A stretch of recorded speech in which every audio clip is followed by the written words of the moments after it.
الحمد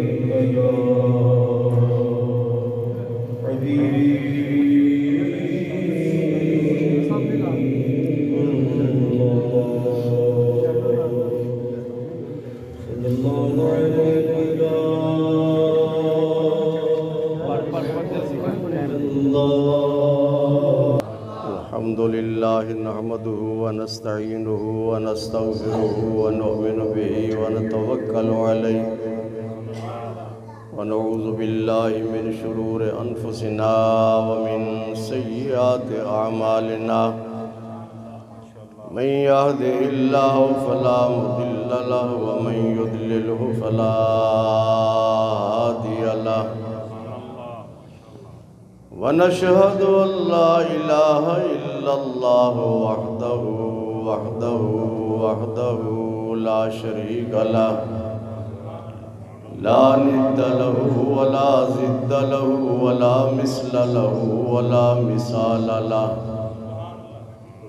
سرمدي أزلي أبدي دهري ديمومي لا أول له ولا آخر له ونشهد أن سيدنا وسندنا وحبيبنا وطبيبنا ومأوانا وملجانا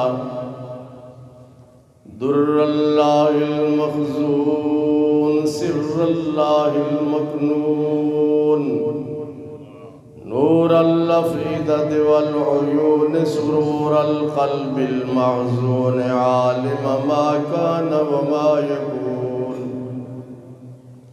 سيدنا ومولانا محمدا عبده ورسوله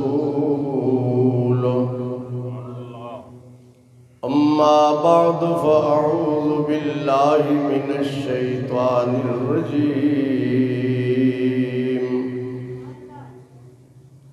بسم الله الرحمن الرحيم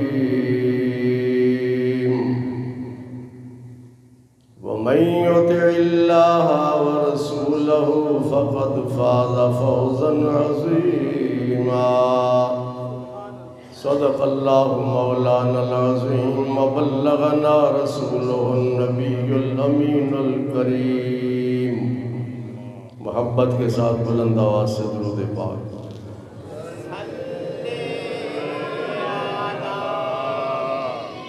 صلی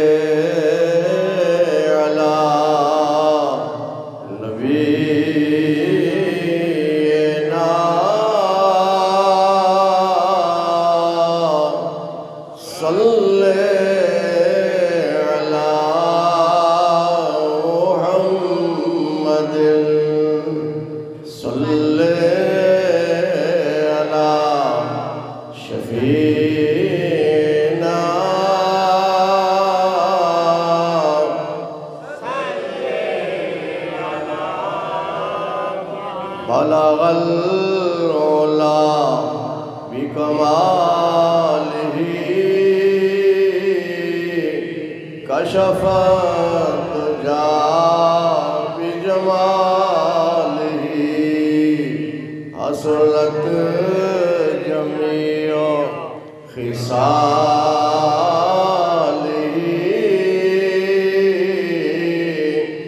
صلوا عليه وآله صلى على نبينا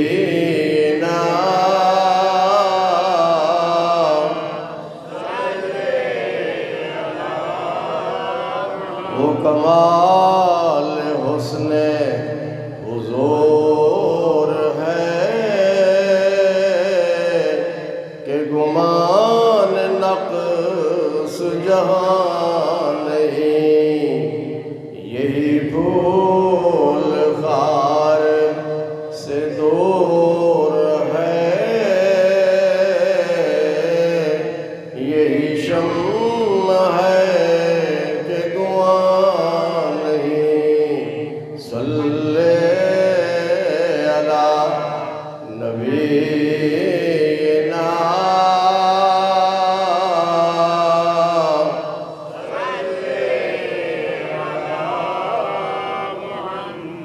کروں مد اہل دو الرضا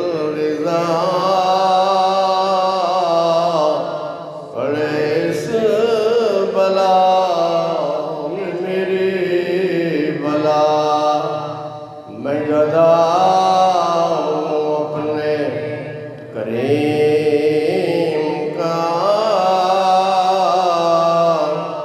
میرا دین پارنا نہیں صلی علی نبینا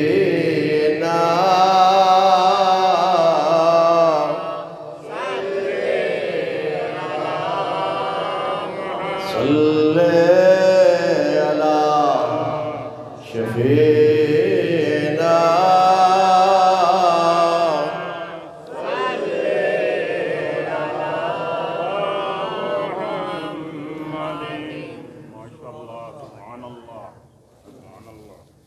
بزرگوں، بھائیوں، عزیزوں، تقریر کا موضوع ہے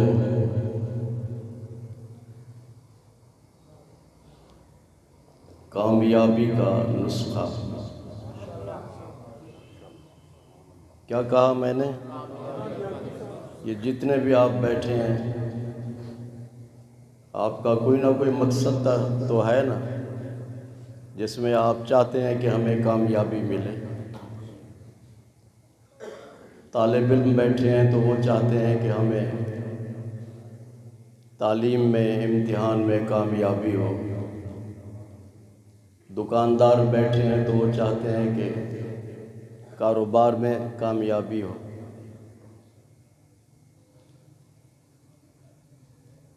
اسی طرح بہت سارے لوگ ہیں جن کی اپنی اپنی خواہشات ہیں، اپنے اپنے مقصد ہیں۔ ہر شخص اپنے مقصد میں کامیابی چاہتا ہے۔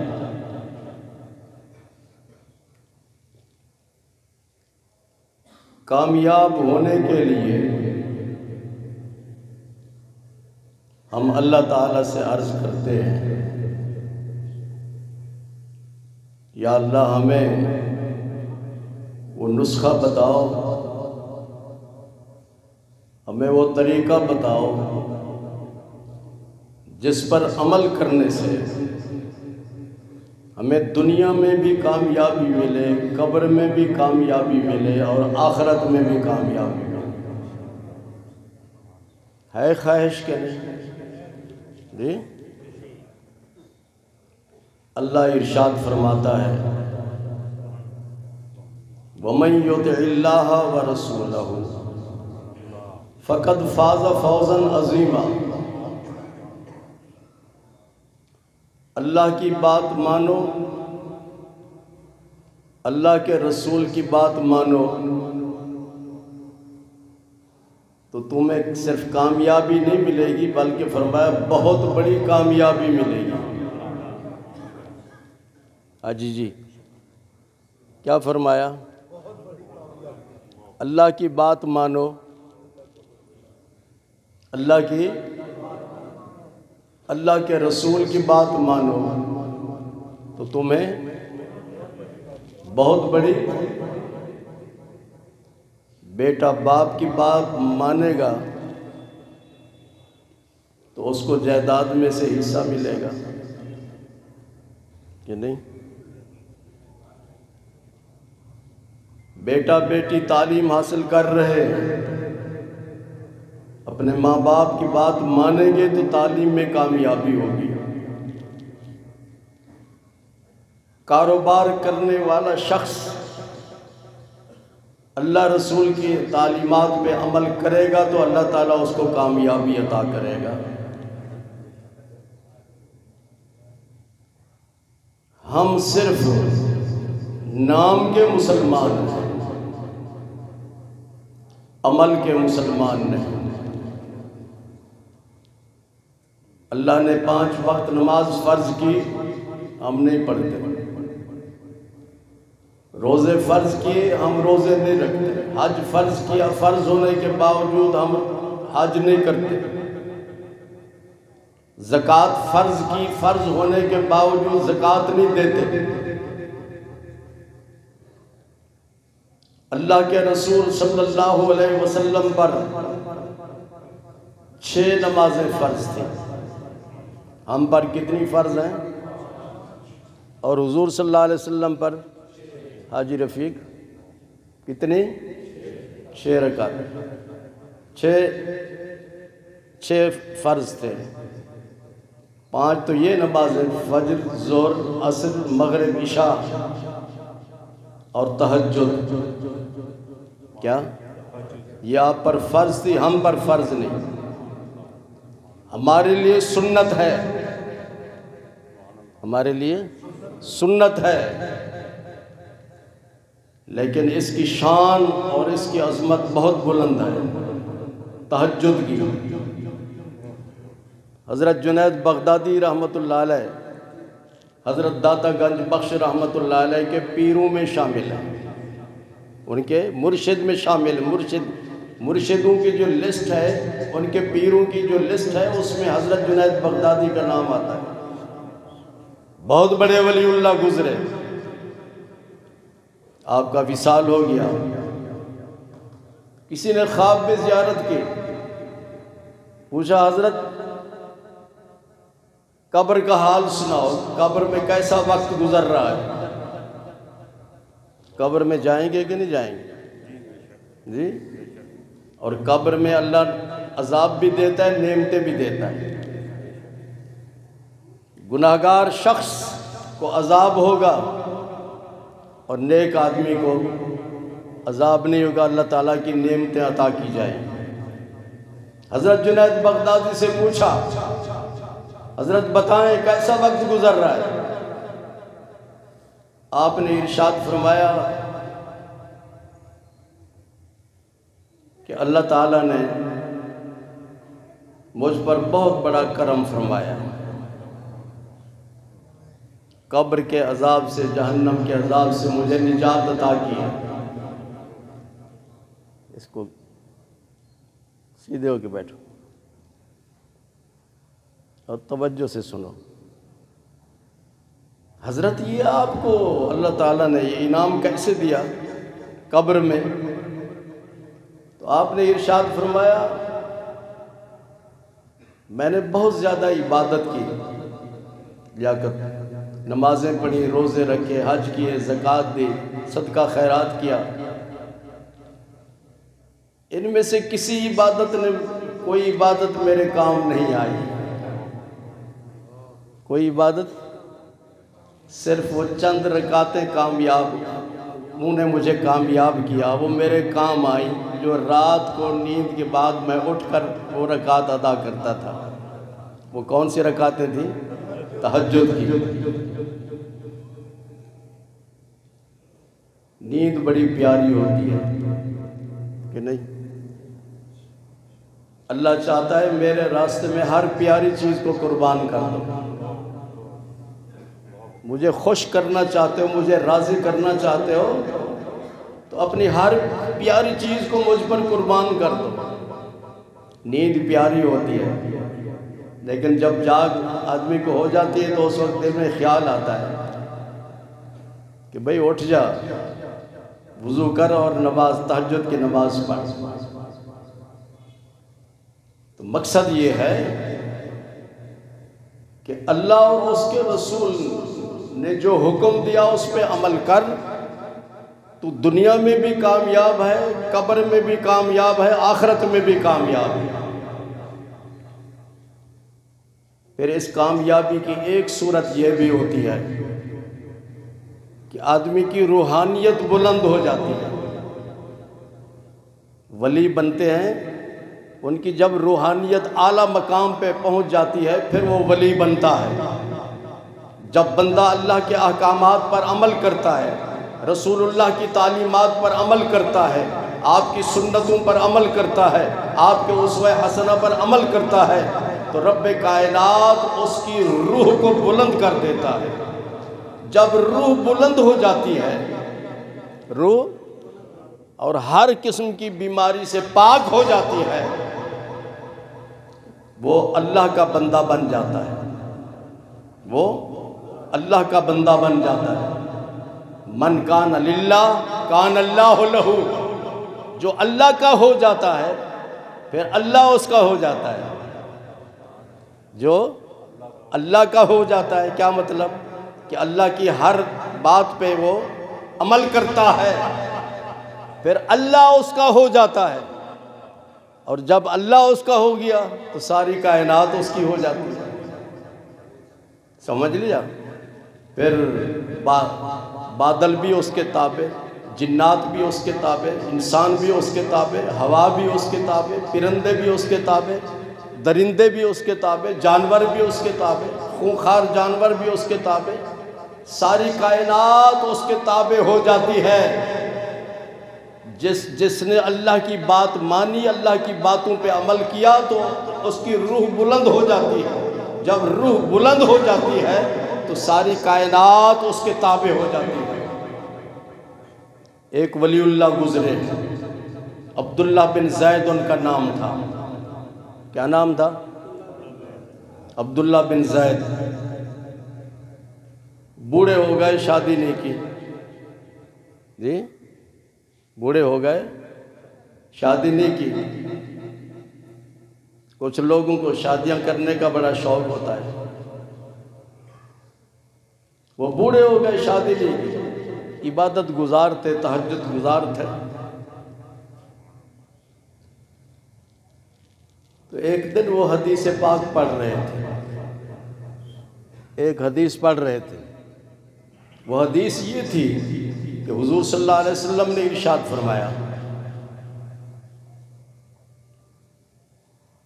کہ ایک شخص کسی وجہ سے شادی نہیں کر سکا، شادی نہیں کر سکا، کئی وجوہات ہوتی ہیں، تفصیل میں نہیں جا رہا۔ تو جب وہ نیک آدمی جنت میں جائے گا،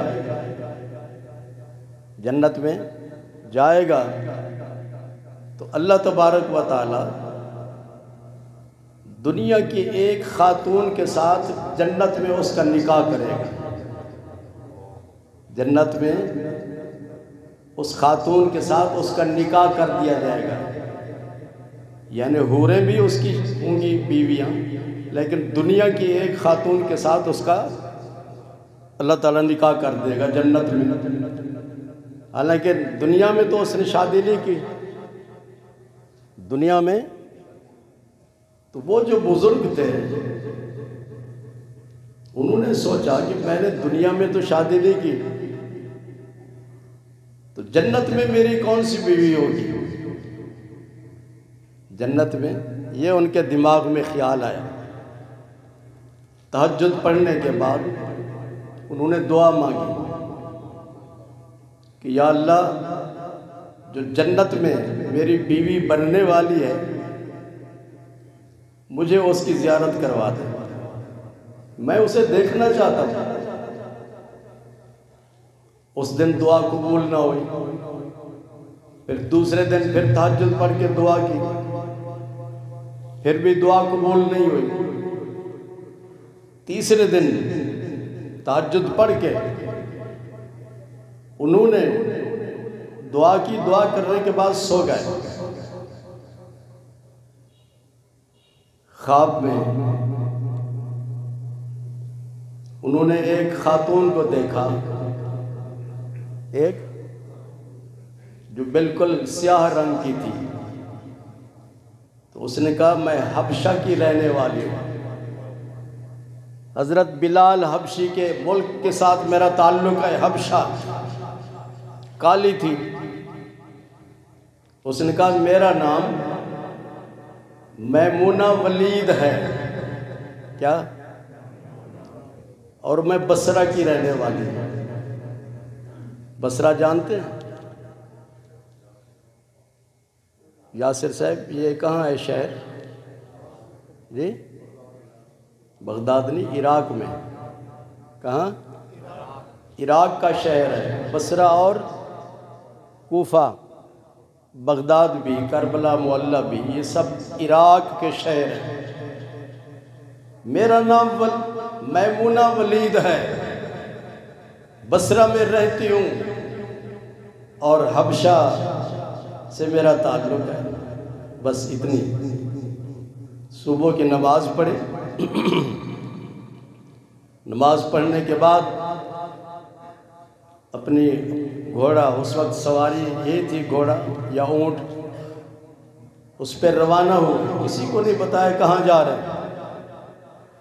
بصرہ پہنچے، چونکہ بہت بڑی علمی شخصیت تھی، بہت بڑے بزرگ تھے، اس پورے علاقے میں ان کا نام تھا۔ جب لوگوں نے دیکھا تو بہت سارے لوگ ان کے استقبال کے لیے آ گئے۔ عرض کیا حضور آپ نے ہمیں بتایا نہیں، بتائے بغیر آپ ہمارے پاس تشریف لے آئے؟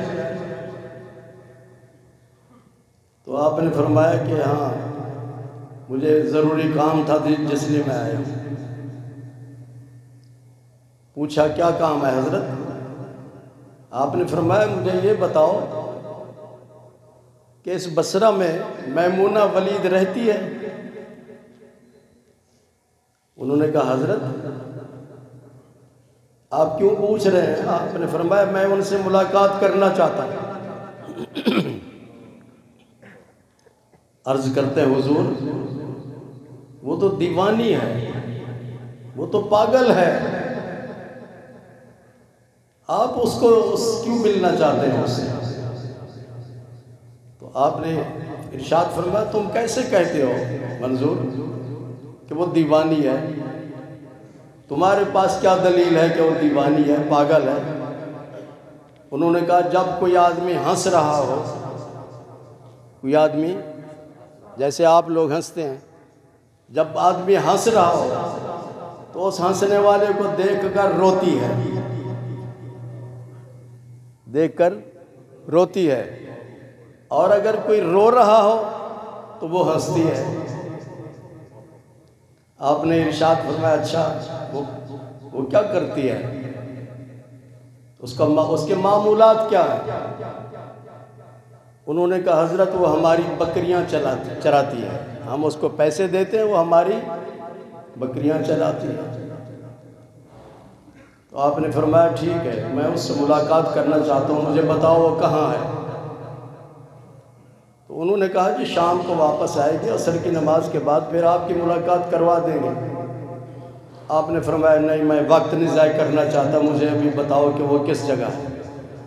تو ان کا یہ سامنے جنگل ہے، اس جنگل میں وہ بکریاں لے گئی ہے، لیکن یہ بڑا خطرناک اور بڑا خوفناک جنگل ہے، اس میں بہت زیادہ درندے رہتے ہیں، شیر ہیں، چیتے ہیں اور اس طرح کے کئی جانور ہیں جو انسان کے دشمن ہے، اس کو چیر پھاڑ کے رکھ دیتے ہیں۔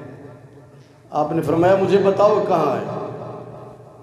چنانچہ آپ تشریف لے گئے اس جنگل کی طرف، گھوڑے پہ تھے تو دیکھا آپ نے کہ یہ جو خونخوار جانور تھے وہ پھر رہے تھے ادھر۔ آگے چلتے گئے تو آپ نے دیکھا کہ وہ جو خاتون ہے مصلی بچھا کر نماز پڑھ رہی ہے اور اس کی بکریاں شیر چرا رہے ہیں۔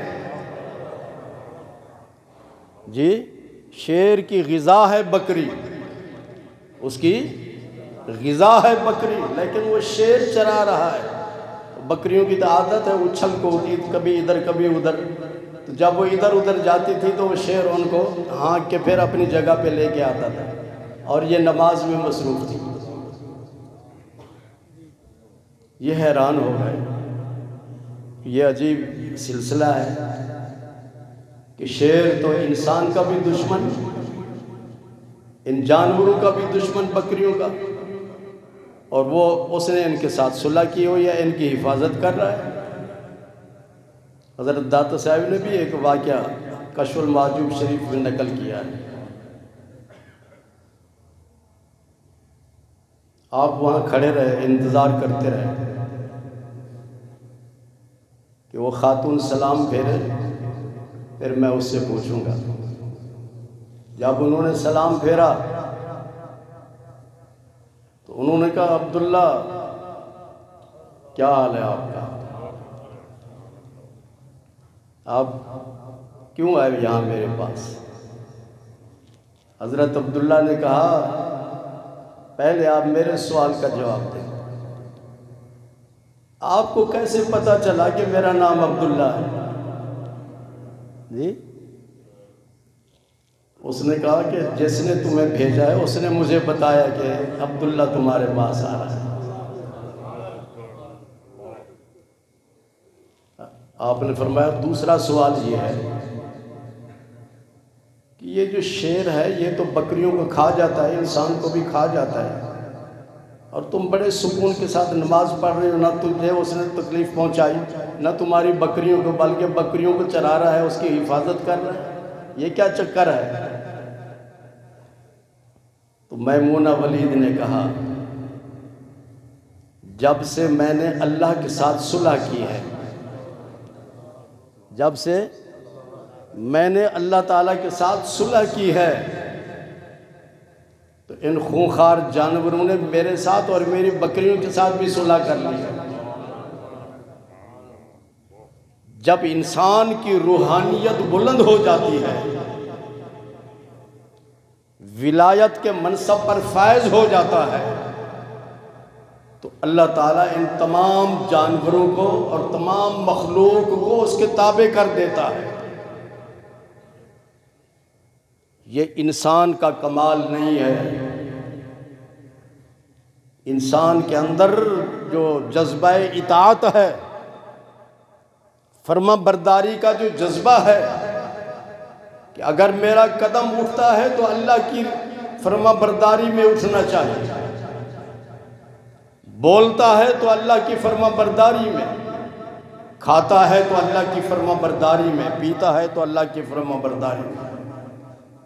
انسان کا ہر عمل اللہ تعالیٰ کی اطاعت اور فرما برداری کے ماتحت ہو تو پھر رب کائنات کو اس کے ماتحت کر دیتا ہے۔ حضرت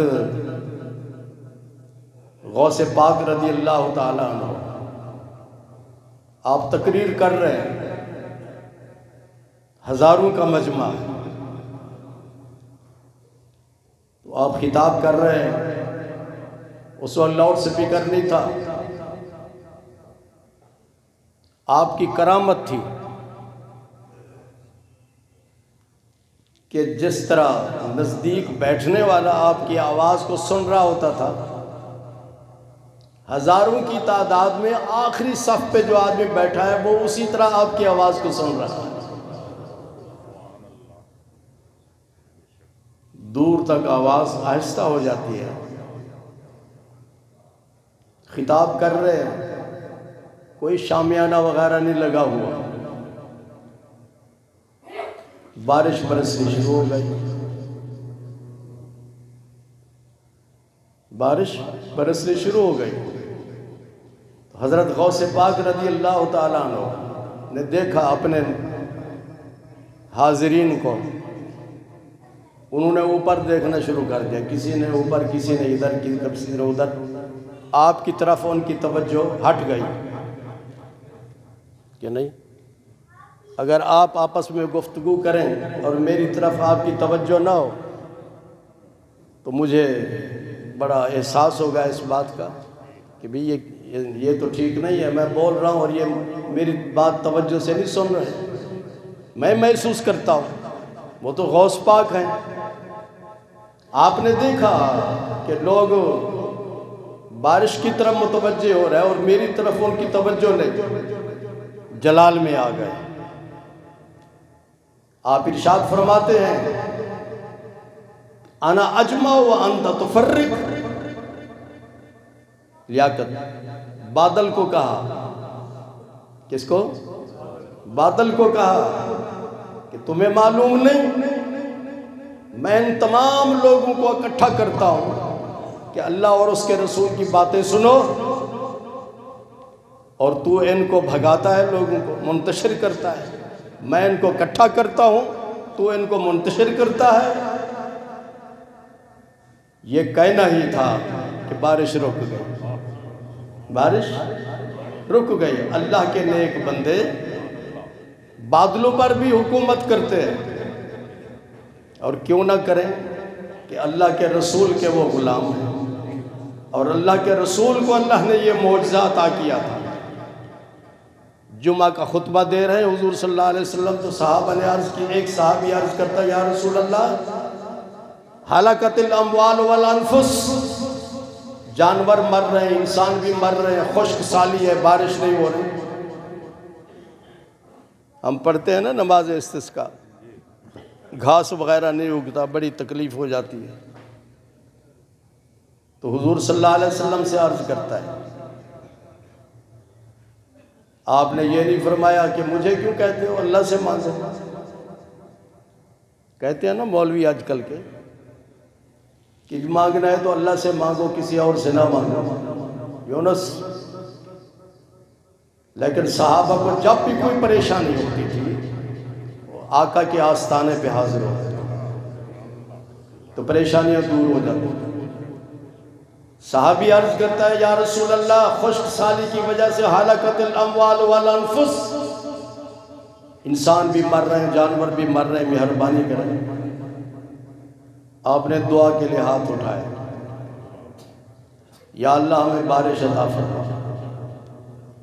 دعا کرنا ہی تھا کہ بارش برسنی شروع ہو گئی، اور صحابہ فرماتے ہیں جب ہم مسجد سے باہر نکلے تو جل تھل تھی، گلیوں کے اندر پانی پانی تھا، پورا ہفتہ وہ بارش چلتی رہی۔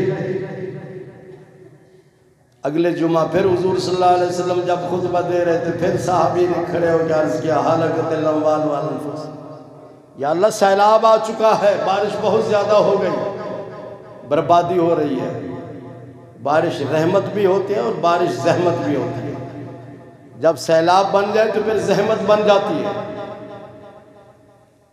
تو حضور صلی اللہ علیہ وسلم نے کیا کیا، انگلی مبارک اٹھائی، ارشاد فرمایا، اللہم حوالینا لا علینا، اللہم حوالینا ولا علینا، یا اللہ ان جانوروں، ان